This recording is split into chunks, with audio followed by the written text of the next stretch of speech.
आज बीजेपी वालों को चैलेंज करके बोलता हूँ, चुनाव के पहले तुम ऐलान कर दो कि अगर तुम्हारी सरकार बनती है तुम अडानी को दिल्ली की बिजली कंपनियां नहीं दोगे। तुम्हारी पोल खोलूंगा, पूरे देश के सामने पोल खोलूंगा और पूरे देश को बताऊंगा कि कैसे। पूछा जा रहा है कि 500 साल पहले तुम्हारी मस्जिद थी नहीं थी, ख्वाजा अजमेरी की दरगाह कह रहे नहीं है। अरे सर, अगर मैं इस पार्लियामेंट में खोद दूं, इसमें गड़ा कर दूं तो खाने जहां का हिस्सा मिलेगा तो मेरी हो जाएगी। कितनी बार टैक्स भरते हैं, जैसे कि जब आप पैसा कमाते हैं तो इनकम टैक्स भरते हैं, उस इनकम से आप गाड़ी खरीदते हैं तो गाड़ी खरीदने पर जीएसटी देते हैं, जब गाड़ी खरीदते हैं तो रोड टैक्स भी सरकार आपसे। आप राम भक्त हो ही नहीं सकते अगर आप नफरत फैलाते हो।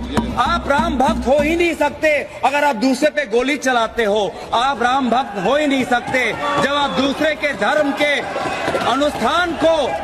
एकलव्य का अंगूठा काटा, वैसे ही आप हिंदुस्तान के युवाओं का सबका अंगूठा काटते हो। सर, ये अंगूठा काटने की बात करते हैं, इनके राज में सिखों के गले काटे गए, सिखों के कत्लेआम किया गया, सिखों के का दाम जो आलू है महोदय।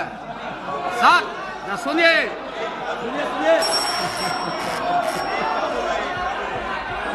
जब तक प्लीज मैं कह रहा हूं, मैं भीख नहीं मांगूंगा, मैं इस नंगी तासुब को कबूल नहीं करूंगा, मैं दूसरे दर्जे के शहरी के मौक़िफ़ को कबूल नहीं करूंगा, मैं अपनी शनाख्त को नहीं मिटने दूंगा।